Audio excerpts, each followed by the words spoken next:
राजस्थान विधानसभा चुनाव 2023 में अब एग्जिट पोल्स भी सामने आ चुके हैं। फलौदी सट्टा बाजार से लेकर हर किसी ने अपना निर्णय पूरी तरह से सुना दिया है।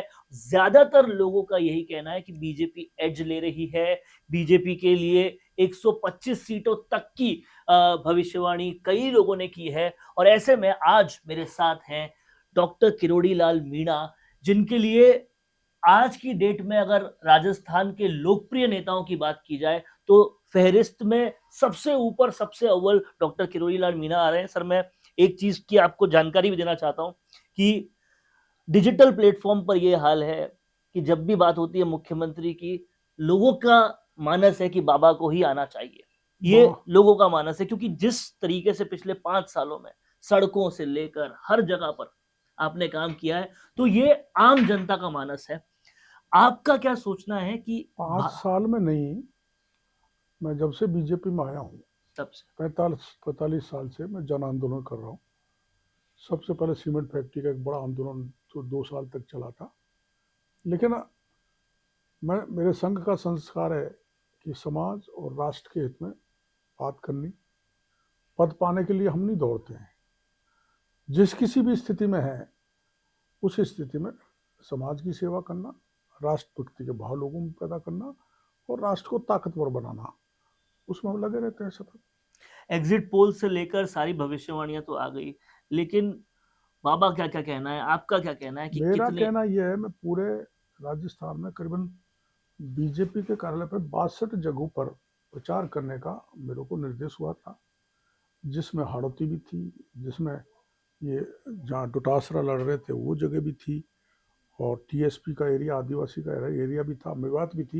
लेकिन मैं 22 सीटों पर जा पाया, और 22 सीट विशेषकर वो जो जयपुर की घाट गुणे से लेकर भरतपुर तक है, जहाँ पिछली बार 28 में से एक सीट भारतीय जनता पार्टी को मिली थी। अब पिक्चर उल्टी है ऑलमोस्ट। उनमें 28 में से 20-22 और भी ज़्यादा भारतीय जनता पार्टी को मिलने वाली है। जो टफेस्ट एरिया है, वहाँ से इतनी सीट मिलने का मतलब स्पष्ट रूप से भारतीय जनता पार्टी का राज राजस्थान में आएगा। एक तरफ सारी रेवड़ियों की इस बार हदें पार कर दी गई, गारंटियों से लेकर जिलों से लेकर सब कुछ बांट दिए गए। दूसरी तरफ आईना दिखाने का काम जो है आपने पूरी तरीके से किया, चाहे पेपर लीक का मामला हो, चाहे गणपति प्लाजा का मामला हो, चाहे ईडी तक सबूत पहुंचाने हो, चाहे सारी चीजें करनी हो, बेरोजगारों के साथ खड़ा रहना हो। तो क्या लगता है आपको, जनता जो है रेवड़ियों की तरफ जाएगी या ना फिर? ना, नॉट एट ऑल। जनता राजस्थान की ये समझ पाई कि ये वोट पाने के लिए एंड टाइम पे रेवड़ियां बांटी जा रही है। ये वास्तव में जनता को कुछ देना चाहते थे तो 5 साल पहले देते। इसलिए जनता के मन मस्तिष्क पर ये स्पष्ट है, और उन्होंने इसको नकारा है कि प्रलोभन देके रेवड़ियां बांट के हमारा वोट लेना चाहते हैं, जिसको जनता ने नकार दिया और बीजेपी को वोट दिया है।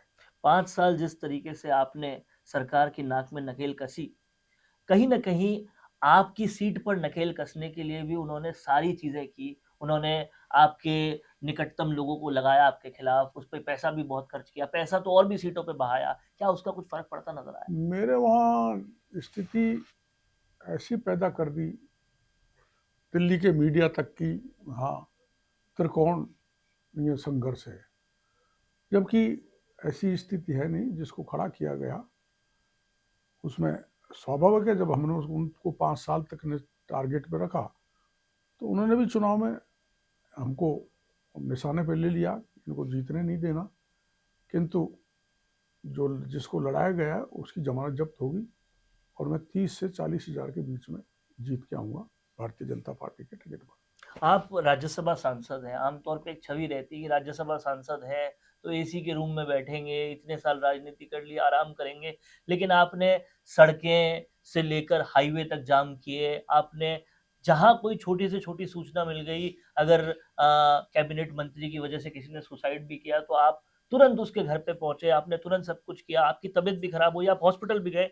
तो ये लोग जानना चाहते हैं कि सरकार आ जाती है, बाबा को और बड़ा पद भी मिल जाता है, तो भी बाबा वैसे ही रहेंगे? नहीं, बिल्कुल मुखर होकर। आपको पता है, मेरे को पार्टी से टिकट काटना तो कोई बात नहीं, 4 बार मेरे लोकसभा में टिकट बराबर काटे, जबकि मैं सर्वाधिक मतों से जीत के संसद में पहुंचा था। वो पार्टी का निर्णय था। लेकिन बाद में जो इंटरनल डेमोक्रेसी की पार्टी में जो बात करते हैं वो कुछ मैंने ज़्यादा खुल के की, उसका परिणाम ये भुगतना पड़ा कि टिकट भी काट दिया और पार्टी से निकाल दिया। लेकिन मैं तो फिर भी पार्टी में जिंदा हूँ क्योंकि मैं विचारधारा से नहीं भटका, विचारधारा से पुष्ट हूँ और जिनको मेरे को नुकसान करना था वो कर गए, किंतु मैं विचलित नहीं हुआ क्योंकि मेरा वही है कि गीता में जो कहा है कर्मण्यवादी कार्येषु मां फलेषु कदाचन, कर्म करते रहो, फल ईश्वर के हाथ में है। एक आखिरी सवाल सर कि अगर ऐसा कुछ होता है कि, और जो जनता भी चाहती है कि किरोड़ी लाल मीणा को चीफ मिनिस्टर बना दिया जाता है, तो जिन बेरोजगारों ने आपसे सबसे ज्यादा आस रखी, जिन पीड़ितों ने आपसे सबसे ज्यादा आस रखी, जिसकी आपने सबसे ज्यादा पोलें खोली, जिस भ्रष्टाचार की पोलें खोली, क्या उन सब के नाक में नकेल कसी जाएगी? ना मैं ही नहीं, जो भी राजस्थान में मोदी जी जिस किसी को भी मुख्यमंत्री बनाएंगे, हमारी पार्टी में एस्पिरेंट बहुत है, ये एक हेल्थी कंपटीशन है और कॉम्पिटेंट है। कांग्रेस में तो एक ही गहलोत तो किसी को बनने नहीं देना चाहते। जिस किसी को भी मुख्यमंत्री बनाएंगे उनके साथ मिलके जो मुद्दे हमने उठाए थे पब्लिक में, उन सबको नाक में नकेल कसेंगे और मुंह का खाया हुआ नाक से निकलवाएंगे। तो ये है राज्यसभा सांसद डॉक्टर किरोड़ी लाल मीणा, जो चाहे आसमान की तरफ बढ़ते रहें लेकिन पैर उनके हमेशा जमीन के पास, जमीन पर ही रहते हैं और कार्यकर्ताओं के साथ, लोगों के साथ वो हमेशा रहते हैं। कैमरामैन करण के साथ वरुण भंसाली। कौन देखता है अब टीवी? टीवी पर आपको कितनों ने देखा, ये कैसे पता चलेगा? घर घर इंटरनेट पहुंचने के बाद अब सब कुछ है डिजिटल। आपका वीडियो कितनों ने देखा ये हर पल आपको पता चलेगा, इसलिए डिजिटल मीडिया में बनाइए अपनी पहचान। 4.5 करोड़ से ज्यादा व्यूज और 3,27,000 से ज्यादा सब्सक्राइबर वाले राजस्थान के चैनल राजस्थान संवाद पर करवाइए कवरेज। ज्यादा जानकारी के लिए व्हाट्सएप करें 7339900549 पर।